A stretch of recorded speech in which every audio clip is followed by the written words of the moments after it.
करके। तो यहाँ क्या बताना चाहते हैं कि एक सतनाम की कीमत इतनी है, जिस विधि से हम बताते हैं तुम कितने साहूकार बन जाओगे। सतनाम एक पालड़े रंग होरी हो, 14 लोक चढ़ावे राम रंग होरी हो, 3 लोक पास्यंग धरे रंग होरी हो, भाई तो न तुलाया राम रंग होरी हो। तो भी वो पलड़ा भारी रहेगा। कौन सा? जो एक श्वास उस श्वास का सिमरन है। अब आप देख लेना आप कितना सुमन करते हो और फिर भी रह जाते हो। इसका मतलब है कि हमारे ऊपर बहुत ज्यादा ऋण है, बहुत ज्यादा ऋण है। असंख्य युग हो गए हमने यहाँ इस काल के जाल में फंसों को, और काल ये ऐसा चतुर है कि हमारे पुण्यों को बहुत शीघ्र बर्बाद करवा देता है, कोई न कोई कारण बनवा देता है।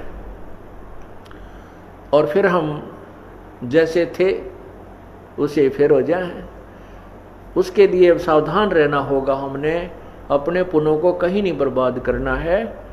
घड़ी डिमांड भी ना करनी चाहिए परमात्मा से, मन ये दे दे, मेरा ये हो जा, 2 कोठी हो जाए, एक और बना लूँ, ये भगवान एक छोरा का और थोड़ा प्लाट मिल जाए। हम यही तंग मांगते रह जाते हैं। नहीं, परमात्मा से आप मोक्ष, भक्ति और मोक्ष मांगिए, और भक्ति में ये सब अपने आप मिल जाएंगी जिनकी आप अलग से डिमांड करते हो।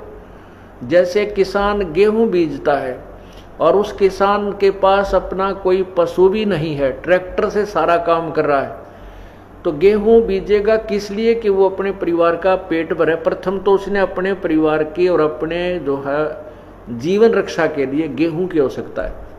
उससे बचेगा जो सामग्री तो उसको बेचकर अपना अन्य काम वो करेगा।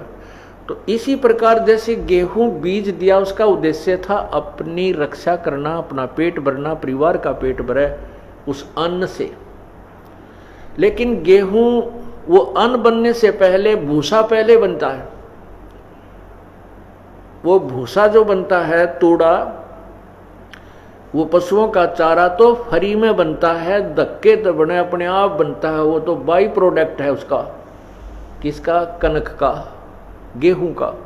इसी प्रकार यदि हम मोक्ष उद्देश्य से भक्ति मांगते हैं प्रभु से, तो उस भक्ति के अंदर यहाँ के तुमने जो ठाठ बाट की आवश्यकता है वो तो आप मिलेंगे, बिना मांगे मिलेंगे। वो तो भूसा है यहाँ का। कोई बात नहीं, अभी ज्ञान नहीं है क्योंकि हम बहुत सताए हुए हैं दुखों के। तो उसके लिए कुछ तो परमात्मा